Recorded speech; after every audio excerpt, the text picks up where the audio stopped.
Gugatan terkait batas usia minimal capres-cawapres bergulir terus di Mahkamah Konstitusi. Bahkan sudah hampir 7 bulan tidak kunjung ada putusan terkait gugatan ini.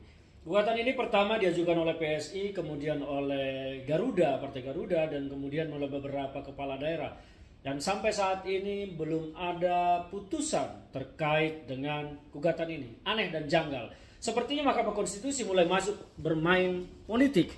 Ikut-ikutan menunggu momen, menunggu situasi untuk memutuskan tentang uji materi ini. Sebetulnya kalau kita mau melihat terkait dengan kebutuhan bangsa, maka sesungguhnya lah usia minimal capres-cawapres itu harus memasuki usia matang sebagai pribadi. Matang itu dalam artian bahwa memiliki kemampuan, kapasitas, kapabilitas, pengalaman. Karena kalau usia terlalu dini mungkin pengalamannya kurang, sehingga memimpin bangsa nanti jadi seperti seorang pengendara, supir yang baru belajar, nabrak sana nabrak sini, masuk gigi mundur, nabrak, gigi maju, nabrak juga. Nah ini mau kita hindari, makanya sebetulnya undang-undang terkait dengan batas usia minimal capres-cawapres ini justru harus diperkuat, bukan malah diturunkan dari 40 tahun menjadi 35 atau 21 atau 17.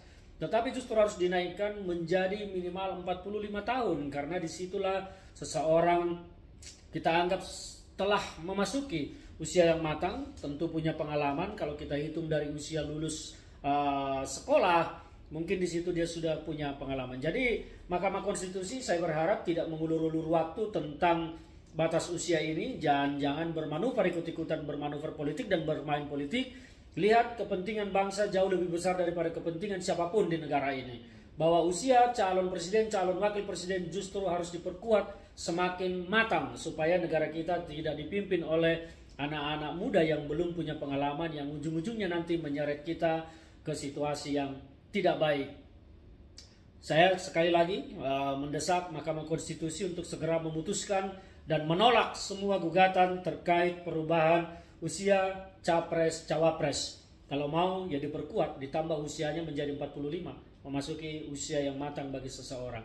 Jadi jangan kita berpikir hanya untuk kepentingan menang-menangan, hanya untuk kepentingan kelompok, kepentingan orang per orang, tetapi kepentingan bangsa yang harus kita kedepankan dalam hal ini, bahwa bangsa perlu dipimpin oleh orang-orang yang sudah matang, mandiri, sehat pikiran, sehat rohani, dan punya kapasitas kapabilitas yang kita ukur dari rekam jejaknya.